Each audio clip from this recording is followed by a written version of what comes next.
Are the Pittsburgh Steelers still in the business, still looking for a wide receiver to upgrade that room for 2024? There's a couple names that you might want to watch out for here on a Tuesday. Welcome back to Mike Drop Sports, everybody. I'm Jason.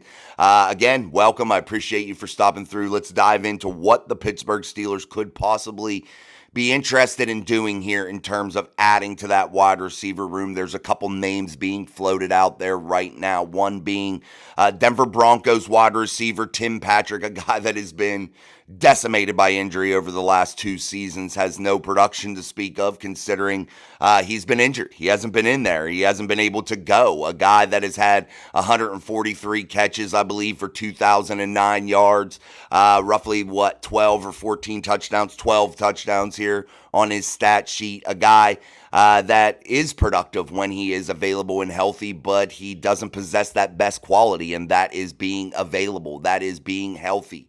And I think the Pittsburgh Steelers might want to tiptoe around this one, considering what the last 2 years have brought for Tim Patrick. And I know the Pittsburgh Steelers have a history of thinking they can fix everybody, thinking just because a player puts on the black and gold, all of a sudden their issues go away. That's not the case all the time. And the Steelers, I feel like, get blinded by that sometimes, but we'll see what happens with him. He is an option. He is supposedly on the trade block, and I think you could get him at a relatively discounted rate. But is that what you're really truly looking for here? A discounted wide receiver? I'm not sure if that's what you're looking for. In my eyes, I don't think it is. I think you should be looking for a more top shelf type target. So again, Tim Patrick, possible way that the Pittsburgh Steelers go here. It is a path that they could go to, maybe possibly upgrade, but I think you would be overly concerned in my eyes. You should be overly concerned about the injury history and what that looks like headed into 2024, because you need guys that are available. It's just what it is. The best ability is availability, period. And that stands true for every single position. So that's one target that they could be looking at, guys. Also, the Steelers could be targeting Texans wide receiver John Mechie III. Could that be a target? Possibly. It's been a guy that's been spoken about a lot this offseason, a guy that's had his own health issues, but has been able to battle back. A guy so far in this preseason that has 10 catches, 100 yards, and a touchdown. A guy that is 24 years old, out of Alabama, a 2022 round 2 pick at 44 for the Houston Texans.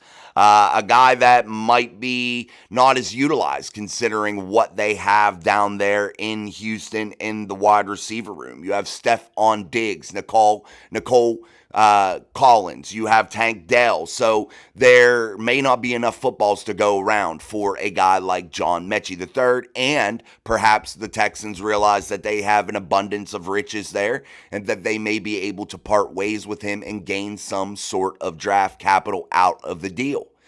You also look at this and say, would this be the possible third team in a Brandon Aiyuk deal to where Mechie will go to the 49ers and Aiyuk comes to the Pittsburgh Steelers? That could possibly be something that happens. So that's another scenario. But taking that third team scenario out of the situation, you look at Mechie, you look at what he'd be able to do for the Steelers, and I think that would be a significant upgrade.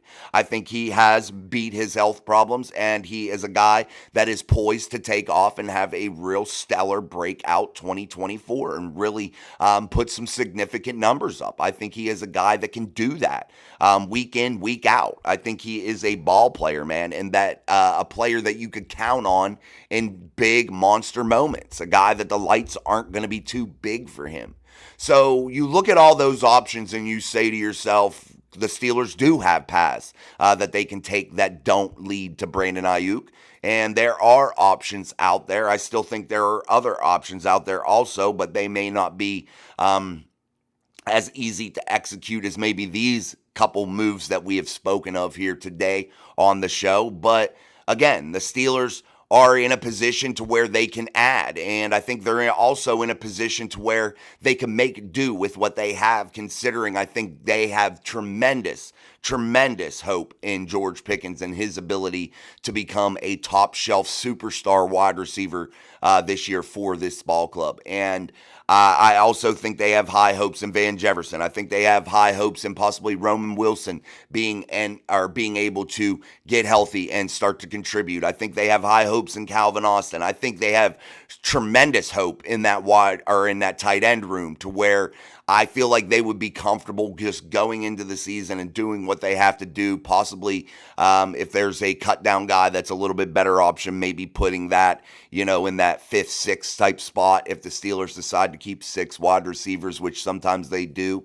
However, with the offensive line difficulties in terms of injuries, I'm not sure if the Steelers are able to keep 6 wide receivers. They're going to have to play with their roster management here a little bit, which has not been a strong suit of Mike Tomlin over the years, but it is what it is. And you look at Omar Khan, and I have high hope in what he is going to be able to do here, guys. I think Omar Khan is going to make a couple moves here ahead of this final cut down period today at 4 p.m. or 4:30. I think it's 4 p.m.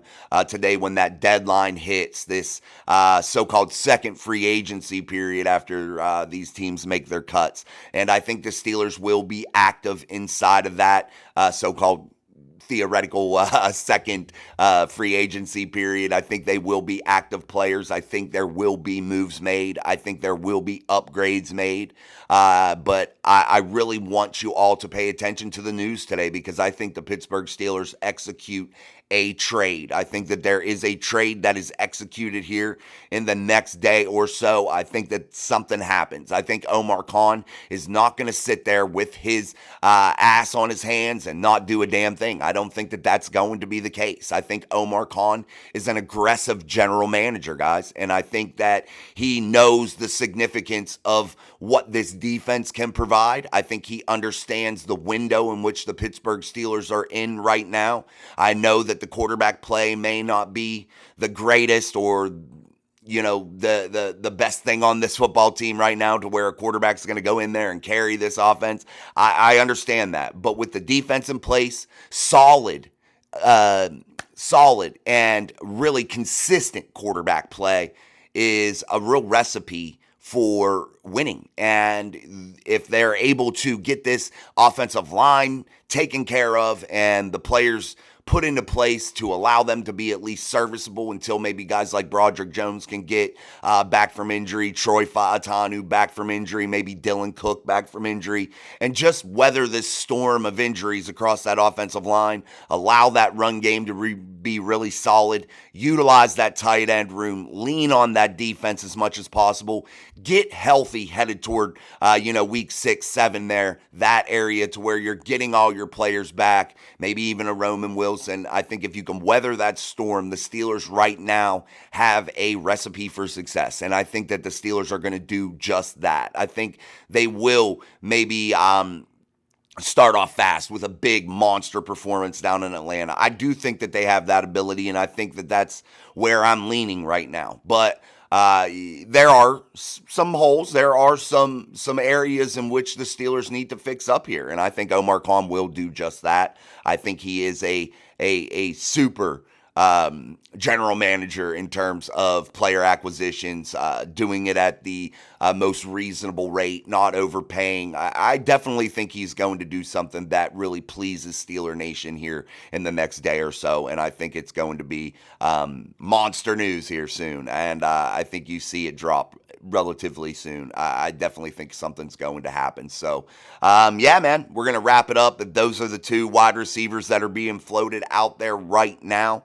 You look at Mechie, you look at Tim Patrick. They each have their own positive upsides, and then there's some negative behind more of Patrick than Mechie. I think Mechie is healthy, ready to go. I think he's going to be that guy, but Tim Patrick has definite concerns, and I'm not sure if that's the path you want to take. But again, we have options, man, and what have I been preaching all offseason? With Omar Khan, you have options. You have things available to you because he's not scared to make those moves. All right, guys, we're going to wrap it up again. Hey, I started making the studio up, so yeah, definitely got some things up there too. So yeah, we're getting a more permanent location, a more permanent home here for the Mike Drop Sports family, and just going to continue to bring that solid content. And I want you guys to look and continue to watch here at Mike Drop Sports, because we have hopefully some real significant production value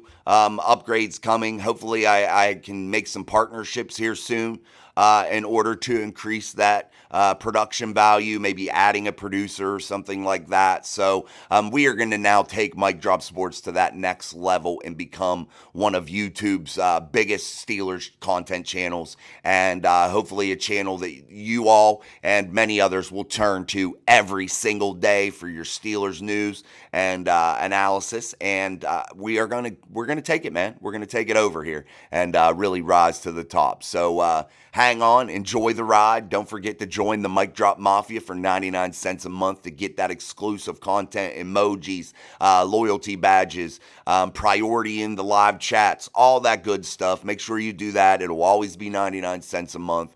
And also make sure you're liking the videos, sharing the videos on your social media to help increase our presence and grow our community of literally thousands of subscribers. We're almost to that 4,000 mark. So let's continue to grow that. And it wouldn't be nothing without you guys. So I put a request out there to ask you guys humbly for your help in order to continue to share and grow and continue to make this channel what it is daily. But again, we're getting in a more permanent location. We're going to be a little bit settled in, got a little bit more to the backdrop now. It's not just boxes and things. So yeah, we're here, man, and we're grinding. So stay tuned to Mike Drop Sports, because when news breaks, we will be here to talk about it. So until tonight for our live show at 8:20 p.m. Eastern Standard Time, I'll be joined by Sean tonight, and also look forward. I think we're going to be doing some pick'em stuff to invite you guys to play against us in a pick'em fantasy league. So we'll see how that all goes. But until then, I'm Jason. This is Mike Drop Sports. Peace.